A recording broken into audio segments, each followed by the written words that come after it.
बिस्मिल्लाहिर्रहमानिर्रहीम। अस्सलाम वालेकुम नाज़रीन। प्रोग्राम हमारी इशूज़ में आवां जो मेज़बान माजिद अली कलवड़ो। नाज़रीन, तव्हांखे ख़बर आहे त असीं कंहिं न कंहिं इशू ते अवां जे आॾो ईंदा आहियूं ऐं हीउ प्रोग्राम उन मसइलनि लाइ हूंदो आहे जेका मसइला हल न थींदा आहिनि। असांजे प्रोग्राम में असां सां गॾु आहे मुख़्तार अली तगड़ साहब, जेको घोटकी ज़िले जो सियासी समाजी रहनुमा आहे, ऐं उन सां गॾु आहे सीनियर एडवोकेट हाई कोर्ट अर्जमांद मार साहब, जेके ऑडियो लिंक ते वठंदासीं, ऐं उन सां गॾु आहे समाजी रहनुमा अयाज़ अली मार साहब।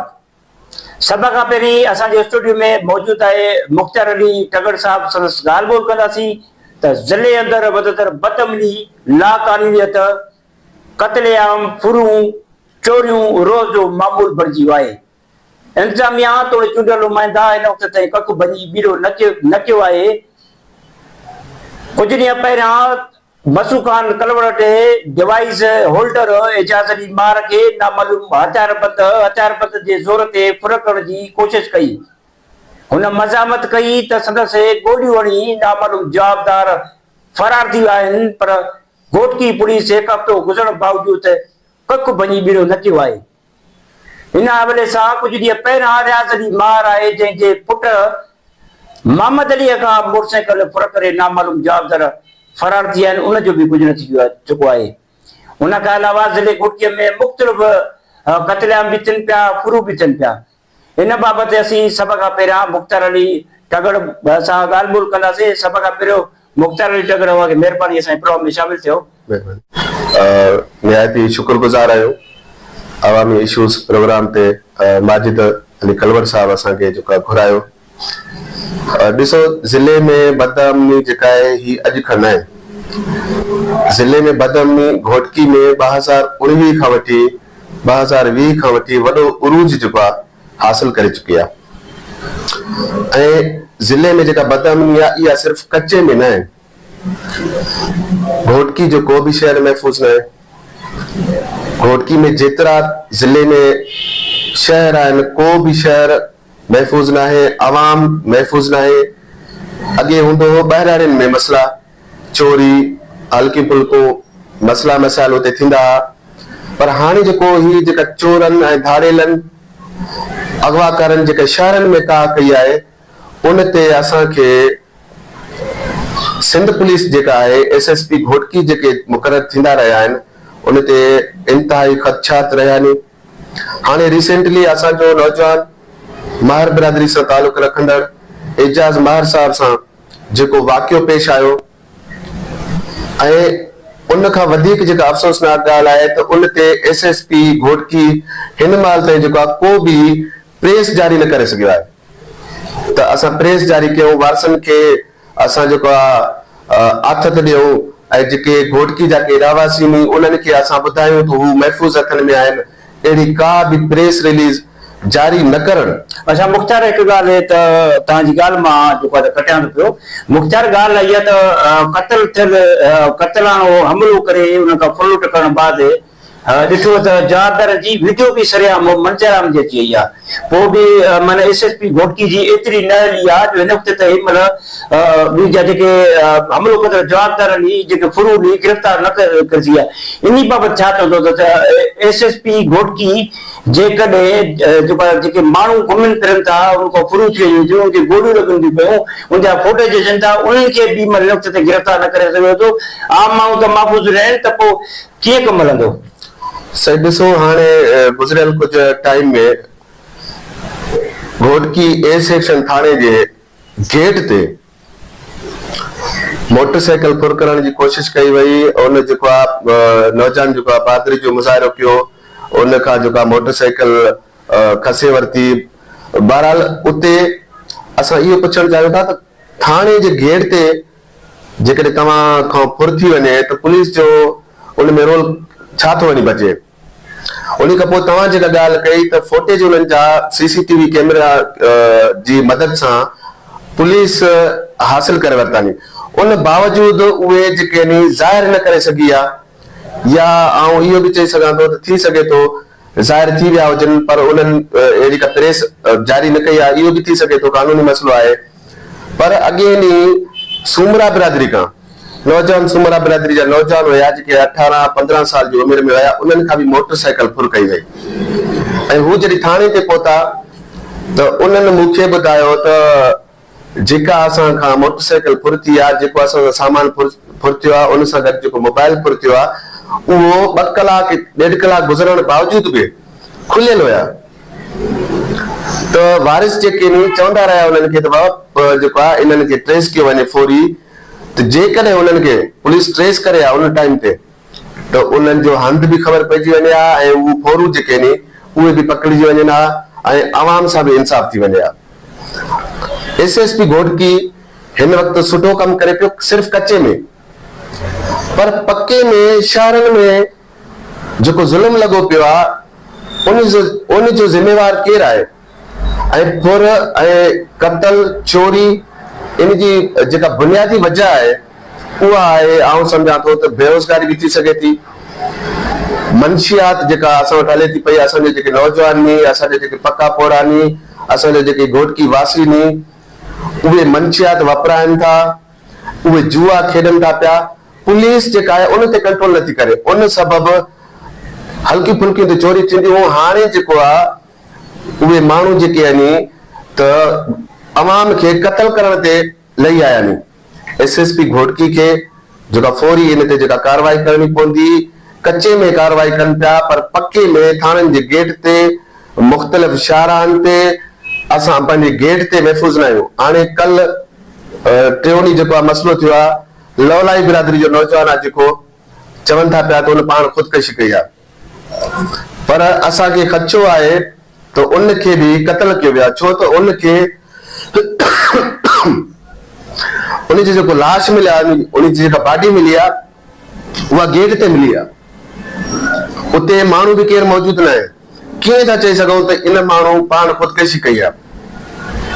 ॾिसो, ऐं असां इहा बि ॻाल्हि कंदासीं त इन में CM सिंध, उन खां पोइ जेको कानून जो वज़ीर आहे ज़िया लंजार साहब, उन्हनि जी तमामु वॾी कोताही आहे त उहे एक्शन न पिया खणनि।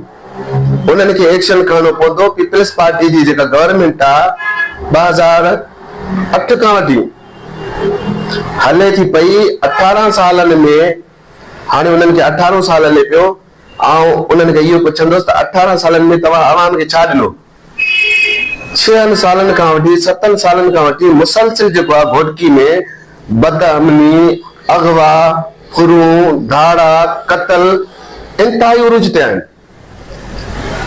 ऐं बिलावल भुट्टो साहब खे बि जेको आहे इहा गुज़ारिश कंदासीं त घोटकी में ध्यानु ॾियनि, शिकारपुर में ध्यानु ॾियनि, पूरी सिंध में उन्हनि खे ध्यानु ॾियणो पवंदो। सिर्फ़ तव्हां कराची में जेको आहे MKM जी प्रेशर सबबु तव्हां उते ख़्यालु कयो पिया, सिर्फ़ जेको तव्हां हैदराबाद में मुख़्तलिफ़ ॿिनि पार्टियुनि जे अपोज़िशन में हुजण सबबु उते तव्हां ख़्यालु कयो पिया, पर तव्हां घोटकी में ख़्यालु न पिया कयो।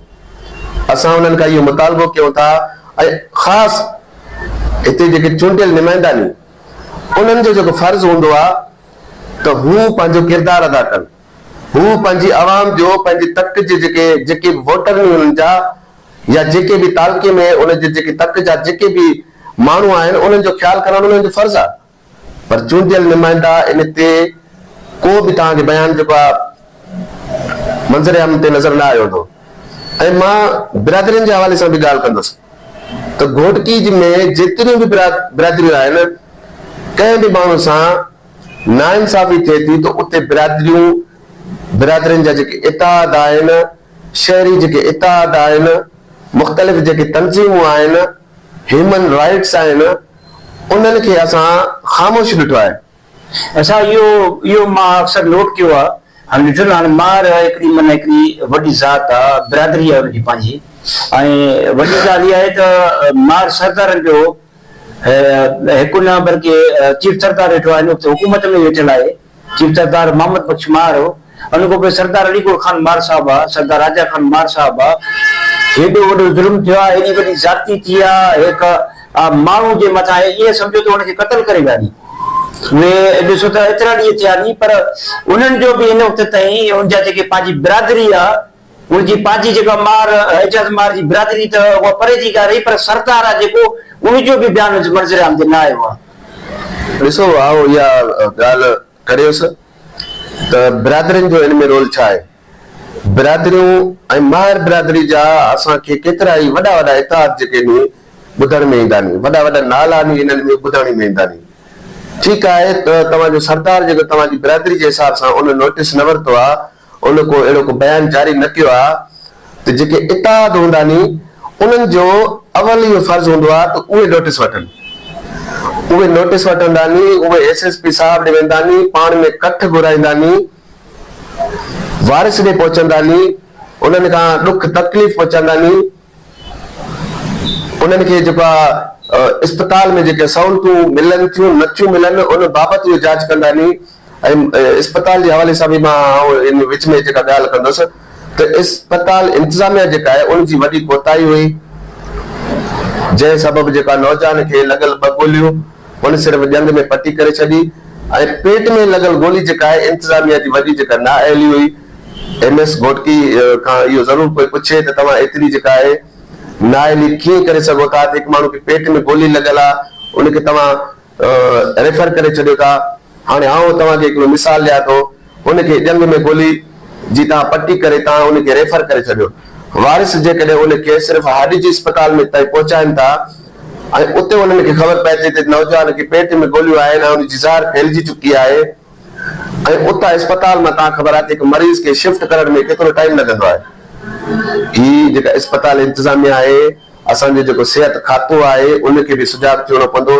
ही बि हिकिड़ी नाअहली आहे, ही बि हिकिड़ी जेका आहे दहशतगर्दी आहे अवाम सां। असां माहिर बिरादरी जी ॻाल्हि कईसीं पिए त माहिर बिरादरी जा जेके इतिहाद नी, उन खां पोइ जेके समाजी अॻुवान नी, समाजी जेके तंज़ीमूं नी, उहे बि इन हवाले सां अॻिते अचणु घुरिजे। एतिरो लोकल सतह ते मां ॾिठो आहे त नॉर्मल उन्हनि मां कोई अहिड़ो को रोल अदा कयो हुजे, पर जेको अदा करणो हो अक्सर मुख़्तार भाउ, अक्सर मां इहो ॾिठो आहे त माना ज़िले में कॾहिं बि कंहिं बि दोस्त खां मसइलो थींदो आहे या कंहिं ग़रीब खां मसइलो थींदो आहे त माण्हू चवंदा आहिनि मसइलो मुख़्तार खां थियो आहे त मुख़्तार वञी निभाईंदो वञी। ईअं न चवंदा आहिनि त बाबा इहो असां तुंहिंजो न मसइलो, मुख़्तार जो मसइलो न, एजाज़ जो न मसइलो, असां सभिनी जो मसइलो आहे। उहे हिकु थी करे सिंधी राती हिन वक़्तु असां सां ऑडियो लिंक ते मौजूदु आहे एडवोकेट आज़ाद अर्ज़माद मार साहब। संदसि ॻाल्हि ॿोल कंदासीं त एजाज़ मार जो जेको मसइलो त आहे हुनजी मार बिरादरी या मार इतिहाद तरफ़ां या हुनजा जेके एहतिजाज जो ऐलान थियो आहे उन छा था जी आज़ाद अर्ज़माद मार साहब छा चवंदो तव्हां? जी महिरबानी माजिद साहब, तव्हां असांखे लाइव जेको आहे सो कॉल ते वरितो। ऐं एडवोकेट आज़ाद मार पियो ॻाल्हायां, ऑल सिंध मार फाउंडेशन जे जनरल सेक्रेटरी। असां बदअमनी जे हवाले सां इहो ई चवंदासीं त पके ते पुलिस जो को बि इंतिज़ाम कोन्हे ऐं पुलिस जेको आहे सो लापरवाही कनि लाटार कई वेठी आहे। स्पेशली एजाज़ महर जो जेको वाक़ियो पेश आयो आहे एस सेक्शन थाणे जी हद में, उन में असां एस सेक्शन थाणे जे जेको आहे SHO SP ऐं उन सां गॾोगॾु आला अमलदारनि खे इहा अपील कयूं था त एजाज़ महर जे वाक़े जी जेको आहे सो नोटिस वरितो वञे ऐं एजाज़ महर खां फुर थियल जेका रक़म आहे उहा वापसि कराई वञे। उहा जेका रक़म आहे उहा बेनिफिशरीज़ जी रक़म आहे, बेनज़ीर इनकम सपोर्ट प्रोग्राम जे बेनिफिशरीज़ मुस्तहिक औरतुनि जी रक़म आहे उहा वापसि कराई वञे। उन ते क़ातिलानो हमिलो कयो वियो आहे, उनखे क़तल करण जे इरादे सां 2 फेर हया विया आहिनि। हिन महिल ज़िंदगी ऐं मौत जी जेको आहे जंग विड़े पियो, सिविल हॉस्पिटल सखर में एडमिट आहे।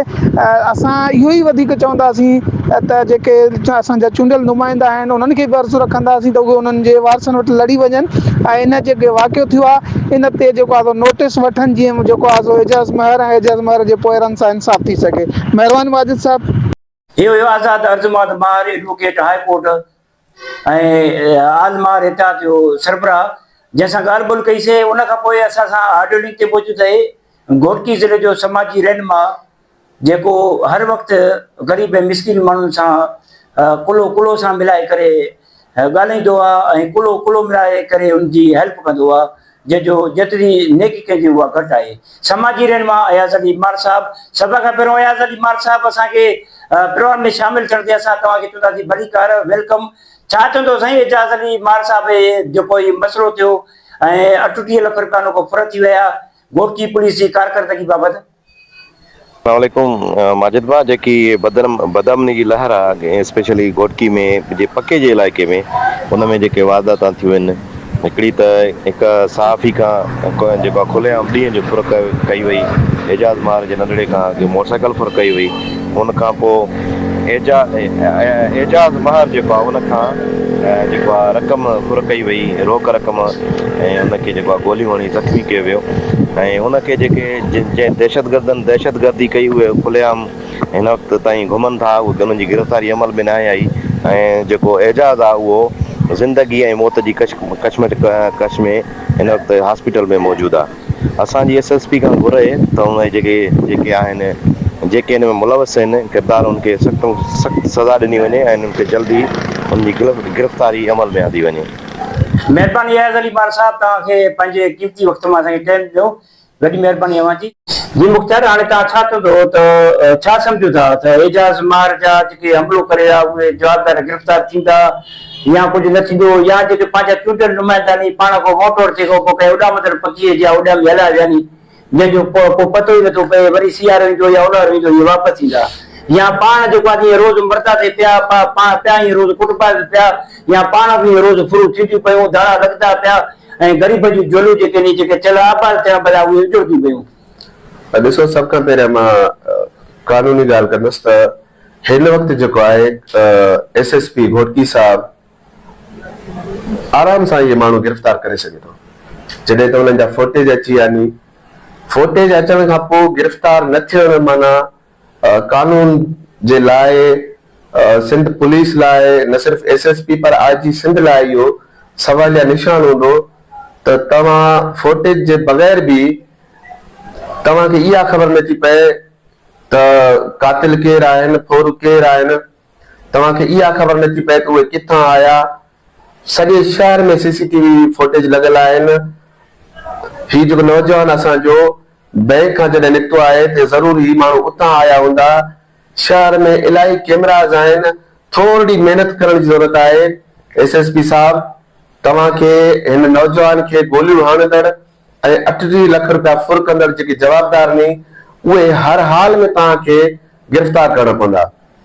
तव्हां MNA MPS जी ॻाल्हि कई, ऐं अॻु में बि इहो चयुसि त MNA MPS जेके आहिनि उन्हनि जी त अवल जेको आहे तरजीह आहे, उन्हनि जो फर्ज़ आहे त हू पंहिंजे वोटर वटि वञे, न सिर्फ़ वोटर वटि वञे पर उनखे पंहिंजे तक में जिते बि मसइलो मसाइल आहे उनखे उते पहुचणु घुरिजे।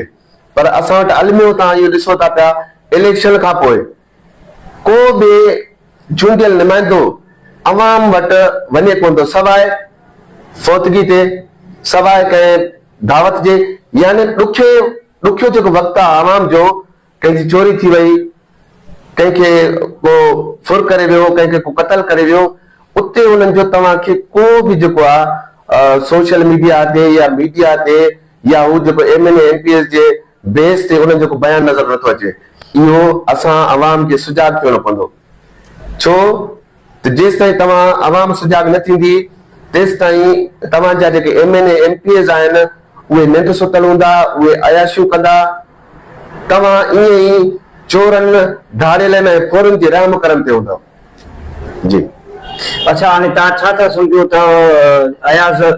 एजाज़ अली मार साहब जी जेका 38 लख रुपया फुर थी ऐं एजाज़ मार जो ऑपरेशन थी वियो आहे, हिकु ऑपरेशन खां पोइ ॿियो ऑपरेशन थियणो आहे, जो कल्ह थियणो उहो न थियो आहे, ऐं हिन वक़्तु एजाज़ मार मौत ऐं जेको आहे त ज़िंदगी जी ॿिनि वाटुनि ते बीठल आहे। अगरि हिन वक़्त ते हुनजा जवाबदार गिरफ़्तार नथा थियनि, छा था सम्झो हुनजा जवाबदार गिरफ़्तार थींदा या जेकी जेको आहे पुलिस पंहिंजी रवायत बरक़रार रखंदे केस खे जेको माना जेका बुक आहे उनखे बंदि करे अलमारी में रखी छॾींदी? ॾिसो, पहिरियां इहो हुयो त जेके वारिस हुया, हाणे हिकिड़ो वारिसनि जो नौजवान ओचितो जेको आहे उनखे गोलियूं लॻियूं, हू परेशान हुया। इहो त फर्ज़ हुयो बिरादरी जो, समाजी माण्हुनि जो, त हू पुलिस वटि वञनि हा, हू कट घुराइनि हा, पर ईअं न थियो। पर हाणे ईअं बि थिए थो पियो त माना हाणे जेको आहे इहा ख़बर पई त अॼु जेको आहे ईअं चवनि था त हिन जा जेके वालिदेन परेशानी सम्झूं त असांजे जेके बिरादरी आहे उनजो हार न आहिनि, उन सुभाणे जेको आहे चवनि था को 11 बजे या 12 बजे को थाणे बि एहतजाज कयो अथऊं, छा था सम्झो इन बाबति बि? त उनजी बिरादरी या साथी समाज जी रहनुमा हिन जे धरणे में शरीक थींदा न थींदा, या जेको लाइ अमल जोड़ींदा न जोड़ींदा, या उन जेको तदारक थींदो या न थींदो? ॾिसो, इहो जॾहिं उन वारिस सम्झो, पहिरियां उन इहो सम्झो हूंदो त असां हॉस्पिटल आहियूं, पोयां हर शइ जेका आहे थिए पई, यानी कानूनी कार्रवाई थिए पई, असांजी परगुर लही वेंदी, कानून सुजाग हूंदो। पर जॾहिं हुनखे ख़बर पई त कानून बि सुजाग न आहे, असांजी बिरादरी बि सुजाग न आहे, असांजा इत्तेहाद, असांजा जेके MNA MPA सुजाग न आहिनि, उन खां पोइ मजबूर थी कल्ह जेको आहे उन अहिड़ो बयान जारी कयो आहे त हू 5 फरवरी ते घोटकी A सेक्शन जेको थाणो आहे उनजे आॾो हू धरणो हणंदा। हाणे इहो धरणो जेको आहे उन्हनि इहो ज़ाहिरी ऐलान न कयो आहे त हू जेको आहे मुतालबनि जी मञता ताईं जारी रखंदा या हू हिकु आरज़ी धरणो हणंदा। असां उनजे ब्रदर सां गॾु आहियूं ऐं मां उमेद कयां थो पियो मार बिरादरी मां ही जेको उनजे भाउ जो जेको सॾु आहे उनखे वरनाईंदा ऐं ईंदा। बाक़ी जेके चूंडियल नुमाइंदा आहिनि, मूंखे उन्हनि मां का उमेद नथी लॻे त हू को वञी करे हॉस्पिटल में उन्हनि खां पुछंदा, हू को हिननि सां गॾिजी करे को थाणे ते ईंदा, हू को गॾिजी करे हिन जे घर में वञी करे को ॾिसंदा त हिन जा जेके घर वारा जेके परेशानी उन्हनि खे हथ ते ॾियो।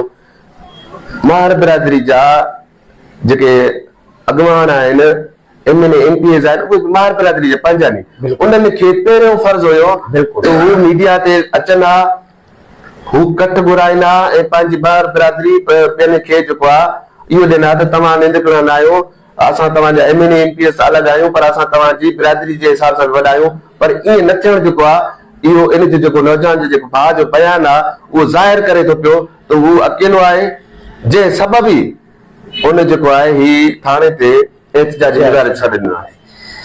हाँ जी नाज़रीन, इहो समाजी रहनुमा मुख़्तार अली टगर साहब ऐं आज़ाद अर्ज़ मोहम्मद मार साहब एडवोकेट हाई कोर्ट ऐं उन खां पोइ समाजी रहनुमा अयाज़ अली मार साहब संदसि ॻाल्हि ॿोल कईसीं। हिनजो चवणो हो त ज़िले में बदअमनी उर्ज ते पहुची वई आहे, मगर